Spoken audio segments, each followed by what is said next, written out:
छत्रपती शिवाजी महाराजांची कीर्ती बेफान, भल्या भल्यांना फुटला घाम, त्याला कोण गालीन क्षण, दरबार बसती बेगम, बडी बेगम म्हणजे अली आदिलशाहची आई बर का. नजरेत तिच्या अंगार, नजरेत तिच्या अंगार, दरबार झालं ग पगार, कुणी घेईना पुढाकार, साऱ्यांनीच मानले हार. इतक्यात अचानक एक सरदार उठला आणि बोलला, हम लाएंगे शिवाजी को, आणि त्यानं विडा उचलला. नाव त्याचं बजल खान, नाव त्याचं बजल खान, जिता जागुता जणू सैतान, खान बोलला छाती ठोकून, शिवबाला टाकत ठोकून.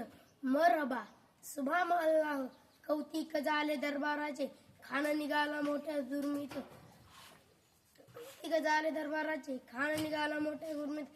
त्याचं गोड दळ पायदळ, फौज पाटाले बक्कळ, अंगी दातीच बळ, पानारा कापे चळचळ.